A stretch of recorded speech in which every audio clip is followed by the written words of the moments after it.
Hi, welcome to the Therapist Invitation. I'm Mark Mayfield. And I'm Trever Shirin. And today we're going to talk about something that's near and dear to both of our hearts. Yep. We've done a lot of this together, but we thought it would be a good conversation to have in the new year. Maybe some rhythms to change in your own lives to create space for this kind of stuff. Even if you are going to listen to this and go, I don't know if I like this topic. Mm-hmm.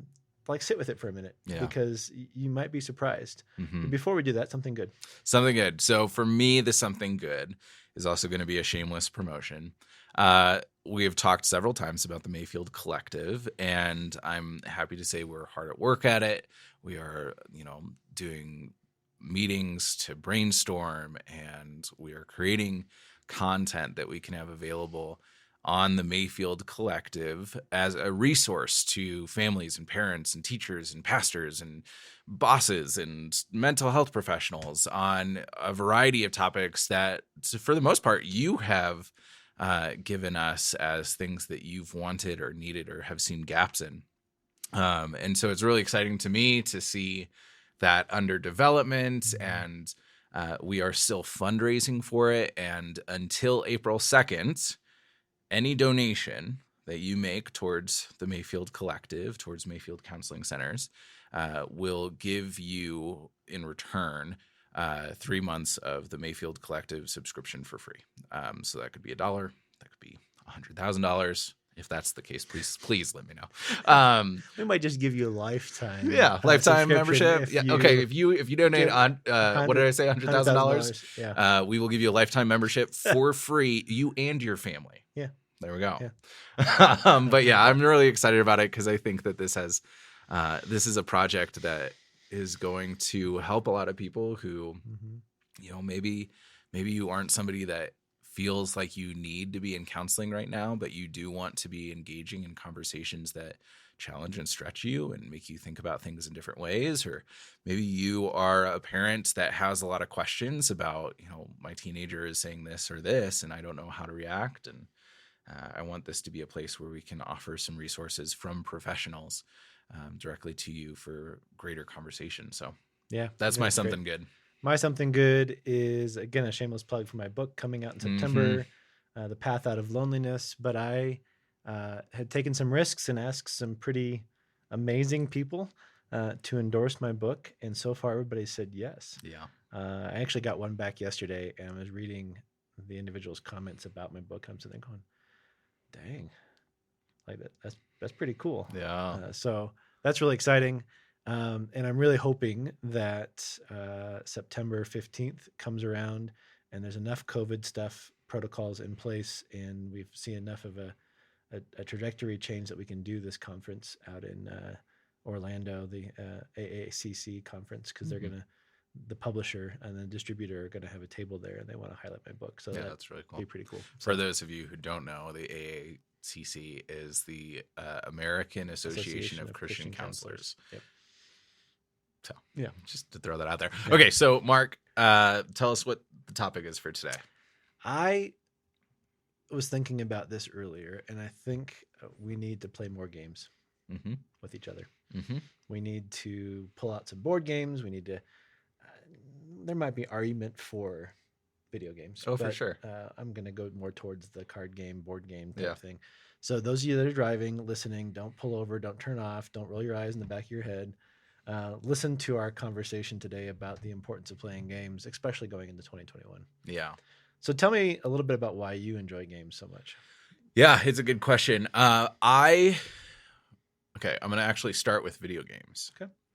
I grew up with, not much access to video games. And then once I did have access, it was within the epoch of Halo. Like, it was real big. And that started something called MMORPGs, which is massive multiplayer role-playing games. So like World of Warcraft, stuff like that. But I essentially, just found out what RPG means. I didn't know that. Yeah, role-playing games. Yeah. But essentially, there was the shift of, instead of having campaigns and stories and cooperative modes, you would get online and play against other players. And we've seen that explode in the past several years. with Fortnite and Players Unknown and all that.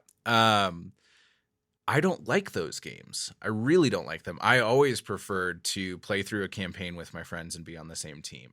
And some of that had to do with I wasn't as good, and so they always killed me, and I hated it. Right. And It's some no fun if you're the only one always getting right. shot up. And my best friend Peter Jordahl would always say, "Hey, I want to try something," and then it always ended up in me dying. Like it's just the way that it happened. And I really liked being able to play with somebody through something that had story. And be on the same team. I also realized that with the move in video games, it was separating players. So we weren't in the same room anymore. We were in different places and not really interacting. And what I love about board games is that it allows you to choose like how you want to play. Do you want to play a cooperative game? Do you want to play something that's a little bit more aggressive? But no matter what you're playing, you are in the same room, you are engaging in the same thing, and with plenty of pause breaks where you can, dive into a conversation and be like, oh, shoot, it's my turn. Right. And it was just different than a lot of the ways that other people were engaging with each other. And so I fell in love with board games because it was an opportunity to be in proximity, to be doing something that felt like it was building camaraderie and at the same time have playful competition. Well, right. I remember the first time that you and Bree came over. You guys were still dating. Almost 5 years ago? 4.5 years? 4 years? 5 years ago? 5 years. Yeah, because we're going on 6. Yeah, 5 years ago. Dang. And you brought a board game, know, and I liked games, something that Sarah and I have enjoyed, card games, canasta, spit on your neighbor, those kinds of card games. But then you brought over, I don't remember what it was. It was like, maybe was it the one with the death, like story, and you had Gloom. Gloom, I think it was, you brought over. And I really got into that, and Sarah's like, what is wrong with this game? But then she recognized the enjoyment of just sitting and talking and playing. Yeah. But I think it brings people together. Yeah. Because I don't know about you guys, but developing friendships is hard.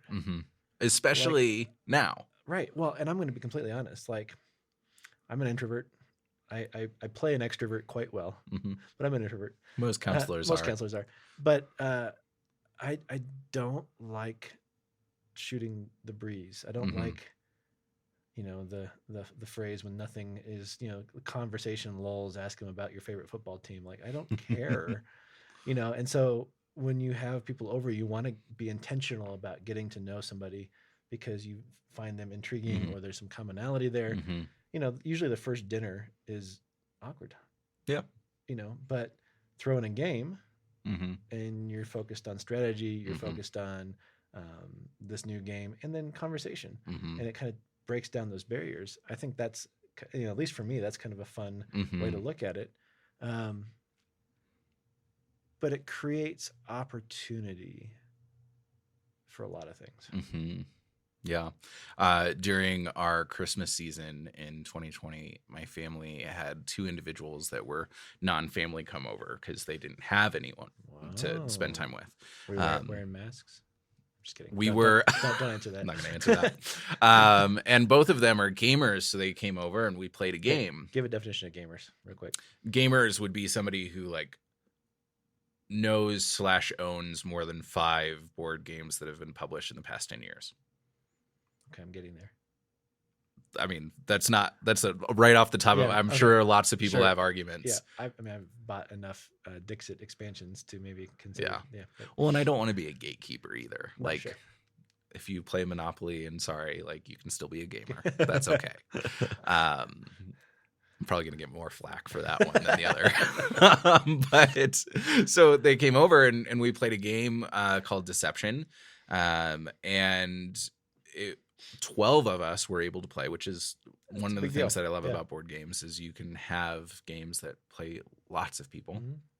And we played that game for 3 hours, like round after round after round after round, all collaborating with each other, being against each other at times. And it was super fun, and it made it so easy for those 2 young men to engage in our family activities and feel a part of it. I might be speaking for them, but I would imagine that they felt not just included, but like kind of part of the family, a little part bit. of the family, Yeah. and like there wasn't any big difference between Well, any of us, which was really nice. I will say your family does a pretty good job about making people feel like they're part of the family. when My they're hanging mom's out. mantra is Sharon's include, we don't exclude, Mm. and still to this day I struggle with that one. It's a mantra that I'm working on, Yeah, still adopting into my heart. I hear you, but she does a good job. Your dad does She a good job of does. that too.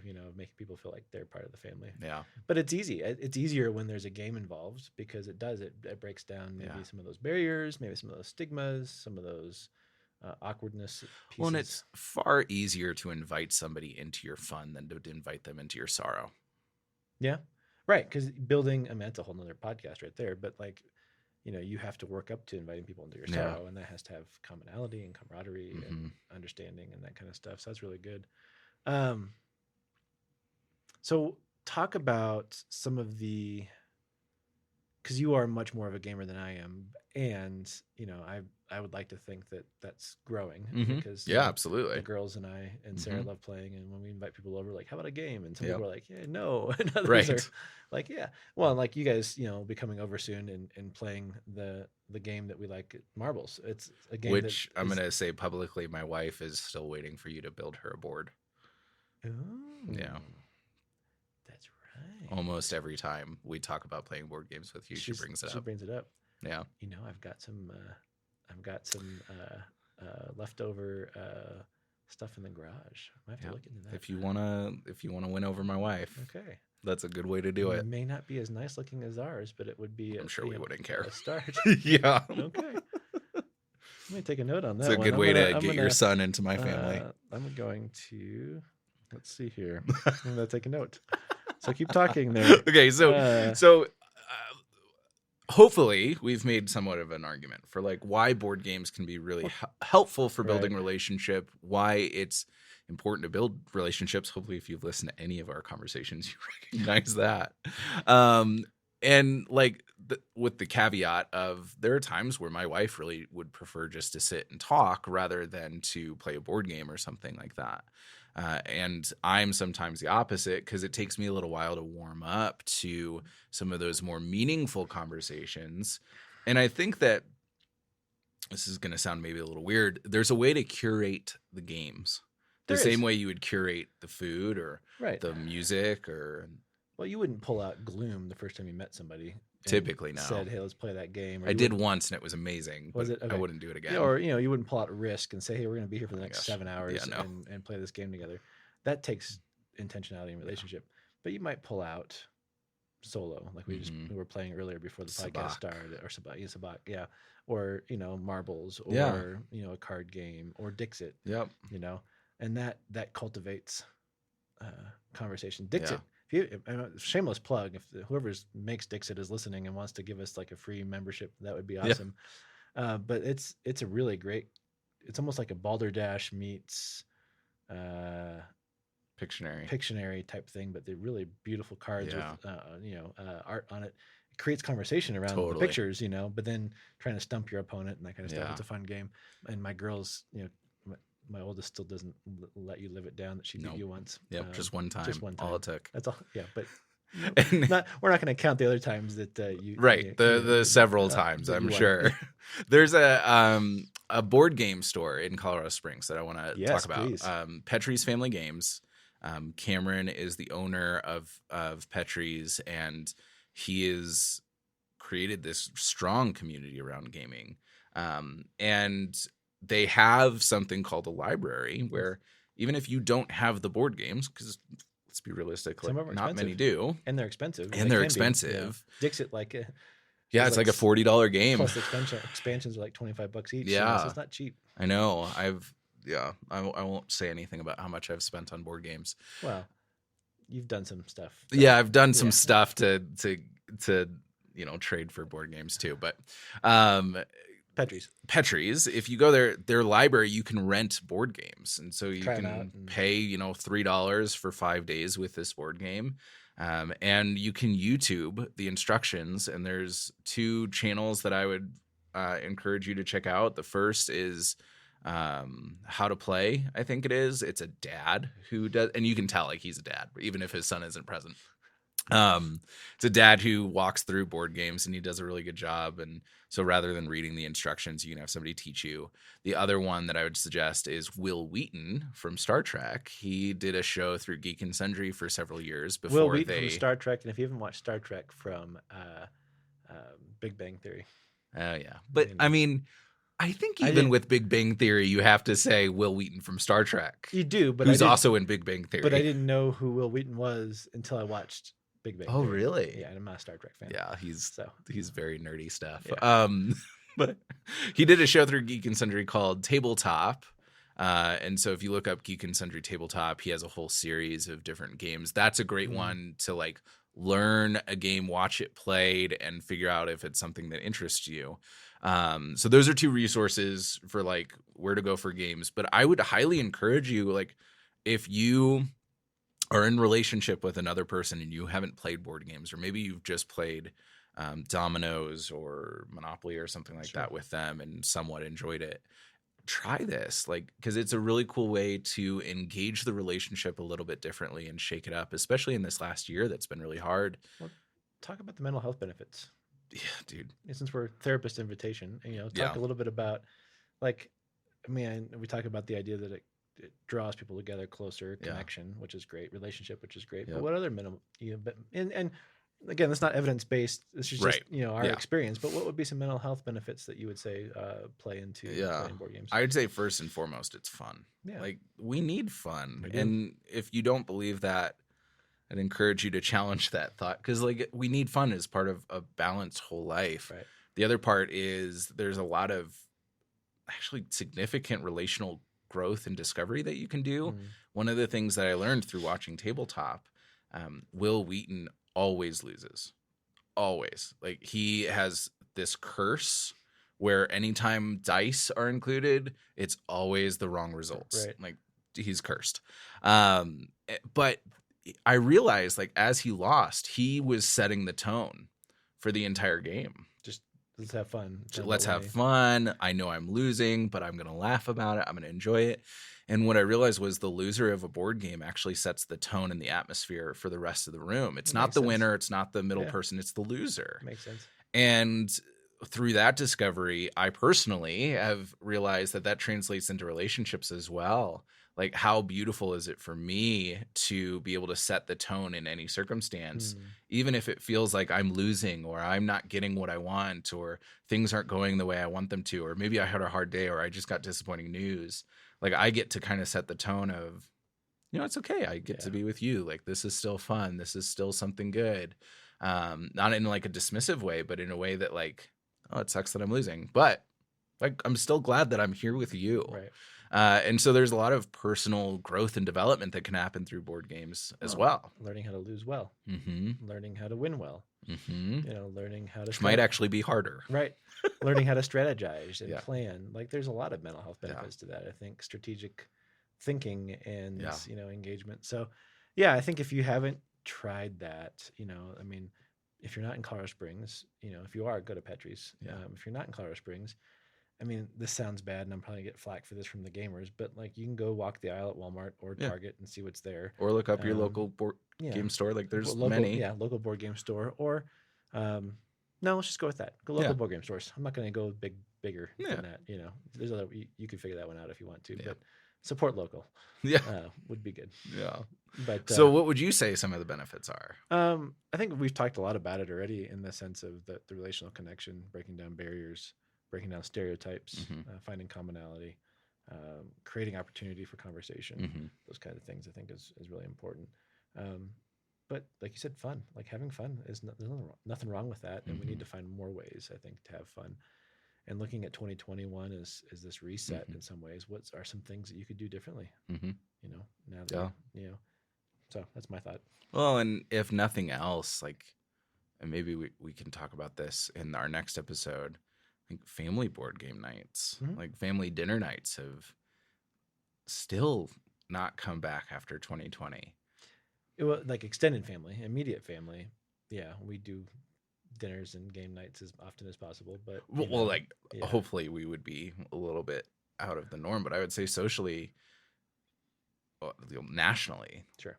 Like, I haven't seen that resurgence the way it used to be, and it was always centered around board games. And some of that was marketing from board game companies. Sure. But like, I think if nothing else, like pull a board game out with your family to engage everyone in one activity, to either be cooperative or competitive, and try to find ways to be encouraging for everyone in the family. Like, oh, that was a great move. Oh man, you handled that loss with some real what's the word I'm looking for? Dignity. Right. I don't know.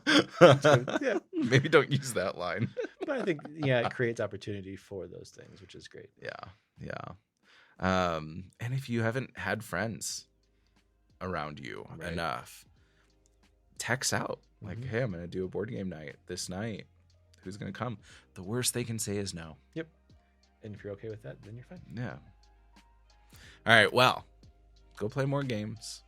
Go watch people play board games if you need to. It's a whole other level there. It is a whole new, but you learn. I mean, you do. Yeah. It'll make you want to buy the board games. It's weird that way, at least for me. And have fun. Engage people in fun activities. We need laughter. We need engagement with other people, and this is a great way to do that. And if you got a good board game that you want us to know about, let us know. Oh, please do. Send us an email at candid@mayfieldcounseling.com. Yeah. See ya.